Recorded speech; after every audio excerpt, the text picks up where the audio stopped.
I've had previous conversations with you, and you kind of surprised me with what you think the real superfoods are. So I would have imagined you're going to talk about some exotic fruit or some exotic vegetable that can only be brought from the Amazon directly to Malta. Yeah. But your concept of superfoods is a little bit different. Yeah. Can you talk to me a little bit about that? Yeah. So this is something that started off in our office where we're looking at superfoods, and obviously it's a big part of what we do. No, so we want to catch trends, we want to catch interesting ingredients that people can only get from us, that we can offer things and products which kind of aren't accessible to most people. So, we talk about acai and spirulina and lion's mane supplements and creatine and all of these type of like buzzy, hot ingredients right now, okay, which obviously have great nutritional value. I think it overshadows the real superfoods, which are actually very simple, raw whole foods. So this whole joke started about me, about me putting forward that potatoes are the real superfood, okay? And I'm there with my designer, and we're putting like an S on this potato, and a mask and a cape, and I'm trying to think about the campaign towards potato as a superfood, and it kind of like spiraled from there. So I believe that actually we get fascinated with these top-end, maximum nutrition providing superfoods, where actually if we've focused on a more basic approach to eating whole foods, and part of the reason I think, for example, the cuisines in Asia, they have low obesity rates, is because their foundation of ingredients are so simple and so good for you and so well balanced that it keeps their health together over the years.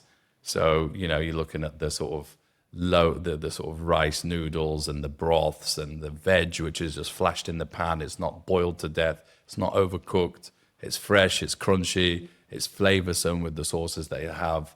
And I just feel like their profile of ingredients is much better overall, macronutriently wise, than the breads and the too heavy snacks and sugars and instant foods, and so I feel like their profile of their culture, I think their base ingredients, their superfood foundations are actually stronger than ours. Than ours. Yeah. Than the ultra-processed stuff that we tend to eat in the West as well. Exactly.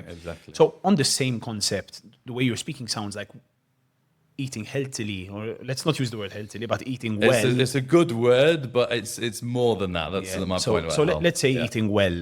Yes. It can be sustainable. It's not something that needs a huge amount of money, a huge amount of time. It's getting the basics right. Yeah. Is that something you? Yeah, I think it's about having a good pantry of good ingredients, and obviously some of them have good, sustainable, long shelf life, so they're not always spoiling. And it's just about putting them together in a simple way, in a simple, tasty way. In fact, the cookbook that we put out was kind of based on those principles, about having natural, good foods, which is obviously our line, put together in a sort of easy format and fun format, Can it be done in a cost-effective manner? So can I eat well without breaking the bank every day? It becomes more and more challenging, I'll be honest with you, because, when I look at the dishes that we're putting out now at Dr. Juice, sometimes, and even me, when I sit at home and I decide what do I want for dinner, if I wanted to prepare the dish that I could otherwise buy from Dr. Juice, it would be, is it cheaper just to get it from Dr. Juice, or is it cheaper to prepare it for myself sometimes? No way. I feel like that, yeah, because ultimately if you're going to be getting multiple veg and proteins and so on, and a couple of ingredients that you'd ran out of by the time you get to the cash register, you're 20, 30 euros up. And it depends on your lifestyle as well. Are you cooking for one? Are you cooking for two? Are you cooking for four? Are you cooking for more? So it depends on the meal and on your lifestyle, really.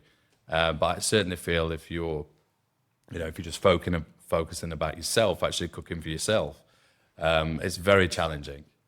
Versus, doing a dish for the whole family, Of course. It's a different story. Yeah, more cost effective, yeah.